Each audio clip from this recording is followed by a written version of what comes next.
Assalamualaikum. Halo guys, kembali lagi dengan channel Nang Ariza. Bagaimana kabar kalian? Saya doakan semoga kalian baik-baik saja, sehat selalu dan lancar rezekinya. Kali ini saya akan menceritakan tentang kisah horor yang saya terima dari narasumber. Narasumber ini pekerjaannya adalah seorang kurir sebuah ekspedisi. Ya, kita sebut saja ekspedisi YNE. Dia menceritakan bahwa di suatu hari dia itu terjebak ke sebuah pasar demit waktu mengirim paket malam hari. Sebagian besar dari kalian pasti pernah ya mendengar kayak pasar demit itu apa dan bagaimana kalau kalian berada di dalamnya. Dan saya kali ini akan menceritakan menggunakan sudut pandang orang pertama. Jadi saya akan menjadi sebagai narasumber tersebut. Penasaran dengan ceritanya? Tanpa berlama-lama lagi, saya mulai ceritanya. Yuk.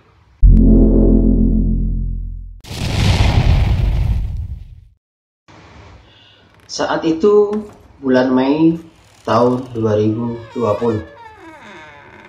Saat itu pandemi benar-benar sedang parah-parahnya. Ada lockdown di mana-mana. Jalanan benar-benar sepi pada saat itu. Hampir semua hal dilakukan dari rumah. WFH, work from home. Semua kegiatan perdagangan juga dilakukan dari rumah. Dan imbas dari semua hal itu adalah pengiriman barang berupa paket benar-benar overload.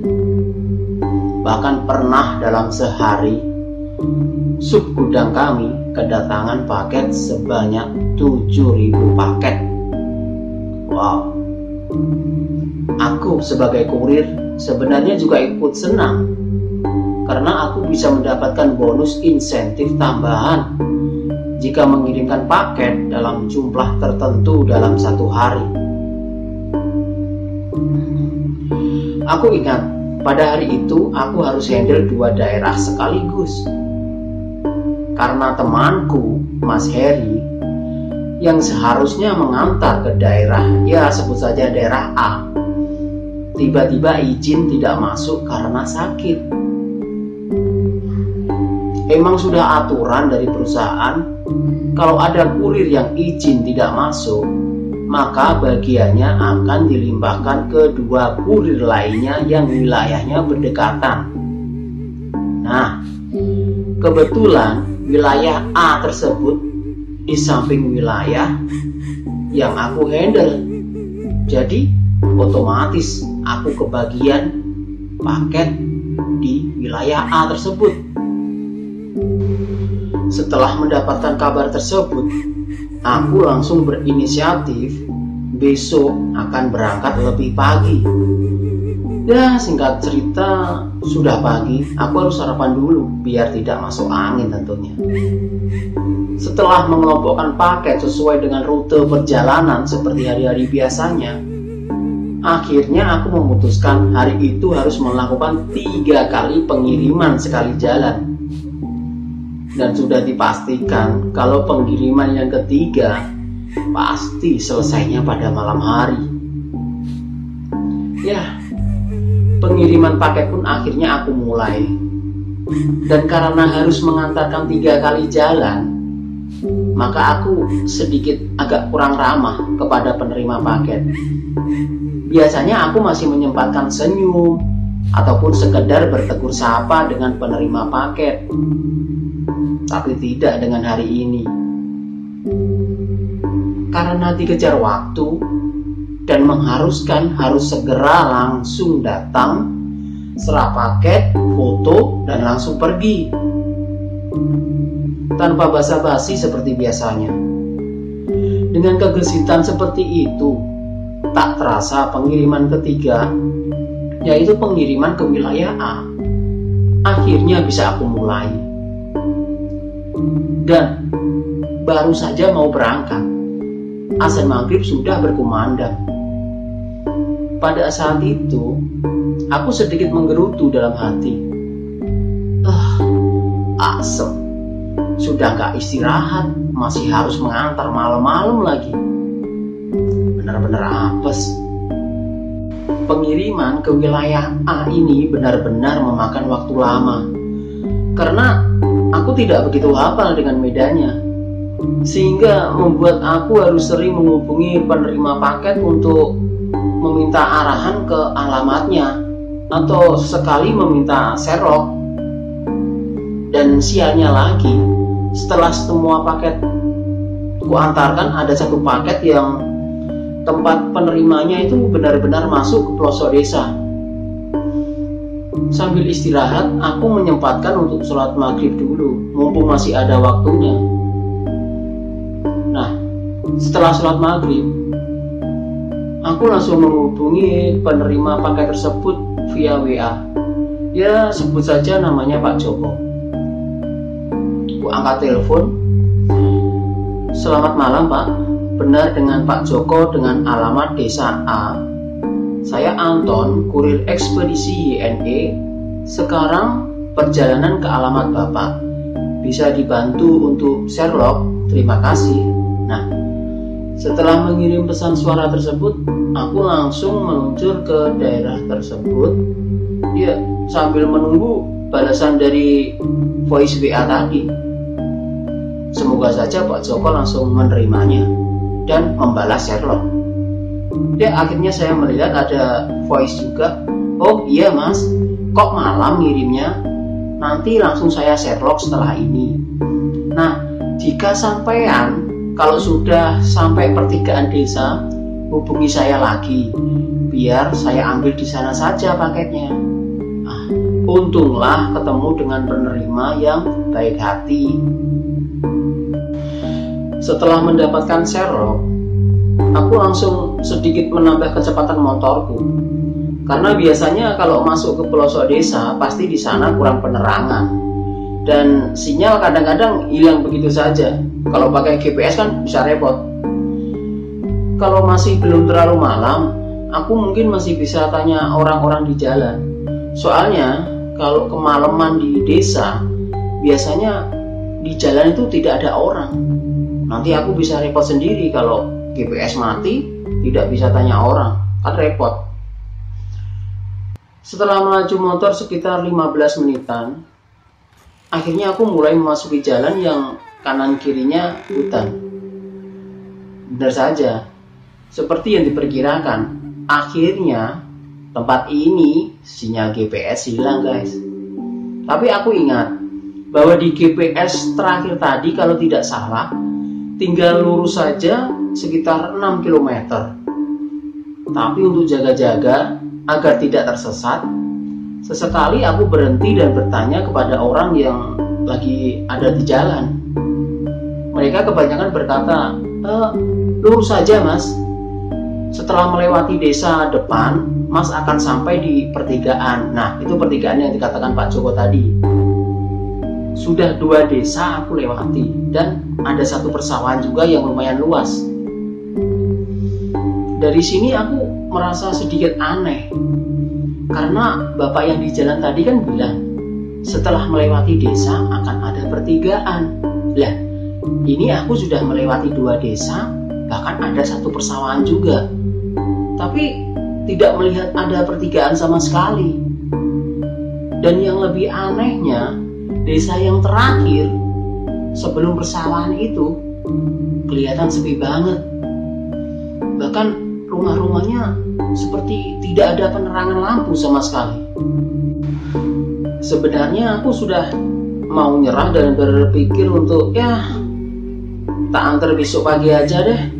Tapi aku takutnya Pak Joko nanti malah sudah menunggu di pertigaan. Gak enak kan? Dalam hati, udah kepalang tanggung nih, gas aja lah. Kecepatan motor mulai aku kurangi. Ya takutnya nanti kalau ada pertigaan, jangan-jangan pertigaannya kecil, bisa terlewat kan repot. Setelah melaju sekitar 100 meteran, aku melewati tempat lapang. Yang di situ tuh banyak orang guys. Ternyata di di tempat ini ada pasar malam. Ya, untuk sopan santun akhirnya aku melaju motorku dengan pelan-pelan banget lah. Namanya juga rame kan. Aku mengawasi para pedagang dan pembeli di pasar malam ini. Tapi semakin lama mengawasi keadaan sekitar, aku semakin bingung guys. Bayangin, ini pedagang, dagangannya aneh-aneh. Ada yang jualan batu kecil-kecil, ada yang jualan burung gagak, tapi udah busuk. Bahkan itu burung gagaknya udah dikerubungi sama lalat. Dan yang bikin aku mual saat lewat di depannya itu ada yang jualan kotoran sapi, bayangkan. Serta ada yang, maaf ya, jualan darah yang sudah menggumpal. Bahkan baunya itu anyir dan busuk banget. Tapi walaupun dagangannya aneh seperti itu, yang beli tuh banyak banget guys. Aneh kan? Sambil naik motor, menggerutu nih, asem. Ini pasti kan bukan orang. Aku langsung sedikit menambah kecepatan motor dan sedikit baca-baca sebisaku. Nah, apesnya ketika aku lagi baca-baca, semua pandangan orang-orang yang ramai di pasar tadi itu serentak menoleh terhadapku guys. Kalian tahu gak, kayak tiba-tiba memandang begitu saja sambil tersenyum menyeringai. Buset dah, mampus aku. Dosa apa aku hari ini? Apes banget. Langsung tancap gas guys. Setelah keluar dari tempat itu, udah merasa lega. Ternyata semua gak semudah itu guys. Saat enak-enak naik motor, depan motor itu ada kayak lampu terang banget. Setelah menerobos terangnya lampu itu, tiba-tiba masuk lagi ke pasar itu. Gimana nggak kaget coba? Ternyata aku dari tadi itu cuma muter-muter di situ. Sudah entah berapa lama aku muter-muter di situ, keluar masuk ke pasar itu. Kepalaku sudah nggak kuat lagi, rasanya pusing banget, dan tubuhku sudah terasa lemas karena harus menahan bau busuk dan menahan rasa mau muntah, serta pandangan orang yang semuanya itu menatap ke aku guys. Jadi rasanya kayak tertekan banget gitu. Dan yang lebih merinding, sesekali itu terdengar ada suara memanggil pelan dari samping jalan.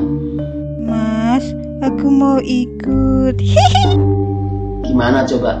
Taulah itu suara apa? Aku sudah tidak mau menoleh lagi ke samping kanan kiri jalan. Aku cuma fokus melajukan motorku dengan pelan, sambil pandangan itu hanya melihat ke aspal depan jalan yang diterangi oleh lampu motorku saja. Udah, aku nggak mau menengok kanan kiri. Saat lagi fokus naik motor seperti itu, tiba-tiba suasana menjadi hening guys. Aku bingung dan akhirnya berhenti dari motor. Di kejauhan kelihatan seorang kakek tua yang berjalan pelan menuju ke arahku, mendekat. Aku sudah berusaha menstarter motorku. Sudah gak karuan guys rasanya, takut banget aku. Tapi ini motor malah rewel dan tidak mau menyala. Ya, akhirnya kakek itu datang dan menepuk pundakku dan berkata guys, dengan bahasa Jawa, "Arep nak endi to le? Bengi-bengi ngene, sampean arep golek opo nak kene?" Yang artinya kurang lebih, mau kemana nak?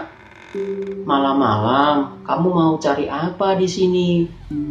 Sambil bingung, akhirnya ya aku jawab gini ya, "Anu mbah, aku mau ke desa A, tapi malah kesasar di sini. Dari tadi saya mau keluar dari sini, tapi malah cuma muter-muter saja." Aku menjawabnya dengan keringatan dan agak terbata-bata gitu. Ya, mbahnya jawabnya santai saja. "Oh alah, ngono to. Ya wis le, sampean tumbaso dagangane nak kene. tapi ojo dinyang. Terus bayaran nganggo duit kritik nak celonomu. Yang budal metu marine kuwi. Intine artinya seperti ini. Oh gitu. Ya udah, kamu beli saja barang dagangan pedagang di sini dan jangan ditawar. Terus nanti kamu bayar dengan uang koin dari saku celanamu. Dan setelah itu kamu bisa langsung pergi dari pasar ini. Ya kurang lebih seperti itu guys artinya. Setelah itu aku langsung berinisiatif untuk membeli sesuatu yang aman saja. Jadi aku beli batu kecil daripada aku beli darah atau burung gagak.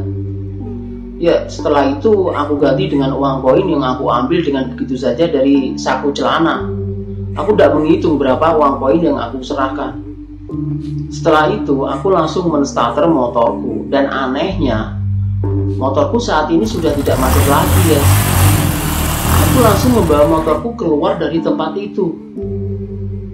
Setelah beberapa meter keluar dari tempat itu, aku berhenti di depan warung yang tutup, di mana di depan warung itu ada lampu penerangan jalan di depannya. Sambil mengatur nafas, tiba-tiba ada suara guys. Mas mau kirim paket ya dari YNE? Udah nafas belum stabil ada orang berkata seperti itu. Ya sambil kaget, akhirnya saya menengok ke belakang, ternyata ada orang yang membawa senter. Pikiranku langsung tersadar lagi guys. Oh ini pasti Pak Joko. Oh iya Pak Joko ya. Akhirnya orang itu membalas, iya mas sakit ya, kok mukanya pucat dan keringetan gitu? Gini saja mas, mampir dulu ke rumah, istirahat bentar. Dan karena memang kondisiku sudah tidak karuan, bahkan kalau aku pikir aku mungkin sebentar lagi bisa pingsan guys. Akhirnya aku istirahat sejenak di rumah Pak Joko. Istrinya Pak Joko memberikan segelas teh hangat kepadaku, dan aku langsung meminum teh hangat itu. Setelah sedikit tenang dan nafas sudah tidak ngos-ngosan, akhirnya aku menceritakan semua yang aku alami tadi di jalan sama Pak Joko dan istrinya. Sambil senyum, Pak Joko memandang istrinya. Iya toh Bu, seperti yang kita perkirakan. Ternyata masih diganggu sama penunggu makam tua di perbatasan desa. Terus Pak Joko dengan senyum berkata lagi. Sambil memandang aku, Pak Joko berkata, makanya mas, tadi saya bilang kan ketemunya di pertigaan saja. Jadi masih tidak perlu melewati makam tua wingit itu.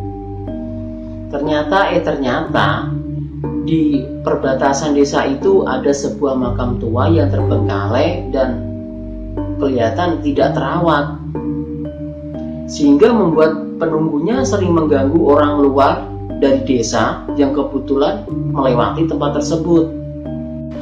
Pak Joko juga bercerita, dulu makam tersebut juga digunakan untuk makam umum desa tersebut.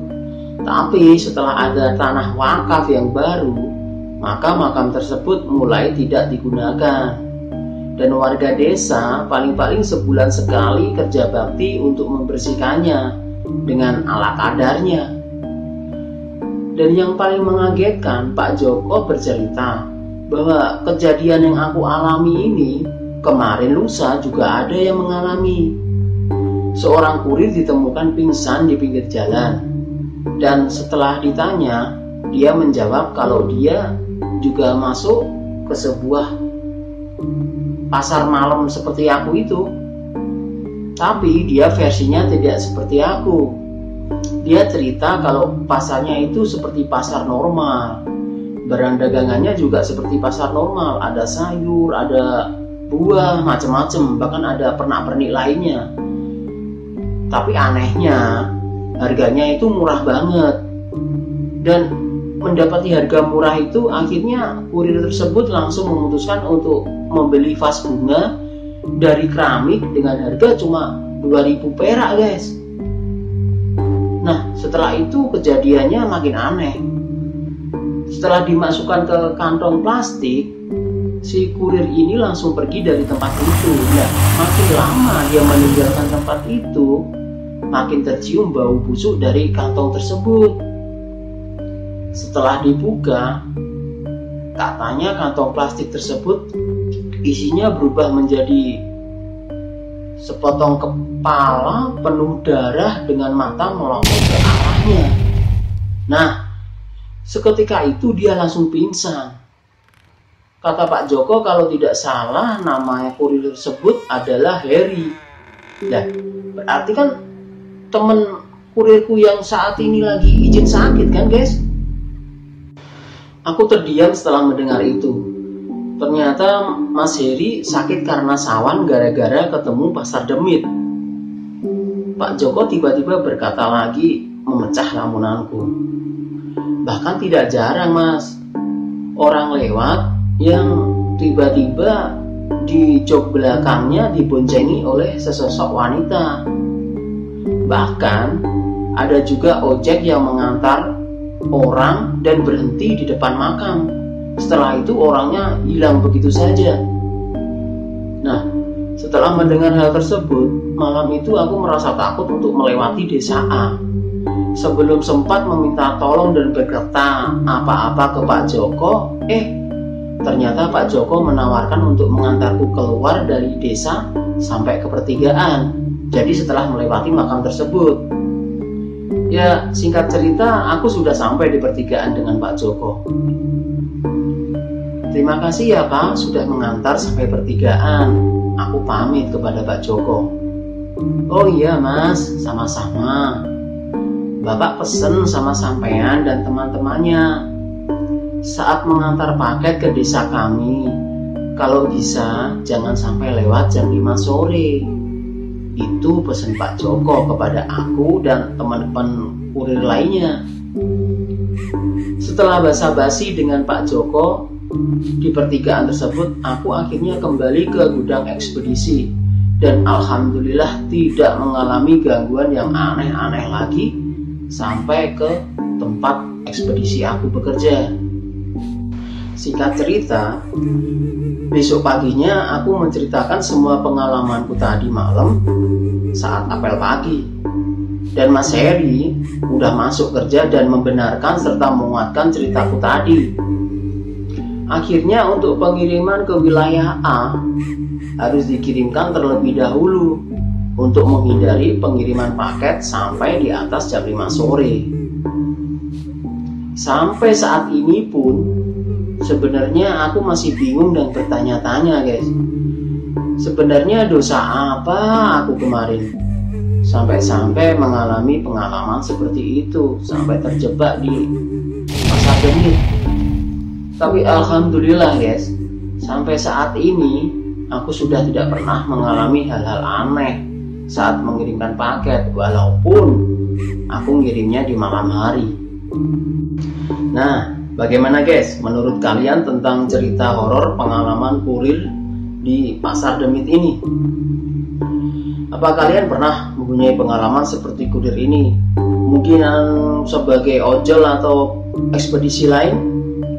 Jika kalian punya pengalaman seram atau yang berbau horor, kalian bisa langsung kirim cerita kalian ke email aku. Oke guys, jangan lupa bantu aku untuk terus bisa berbagi cerita horor lainnya dengan cara share video ini ke teman-teman kalian. Jika kalian suka dengan video ini, kalian bisa like video ini dan jangan lupa untuk subscribe juga. Nyalain juga tombol loncengnya biar kalian gak ketinggalan update video horor aku berikutnya. Kalian juga bisa komen di bawah untuk request film yang ingin aku review, ya, atau sekedar berbagi pengalaman horor lainnya. Cukup segitu saja guys dari aku. See you in the next video. Bye bye.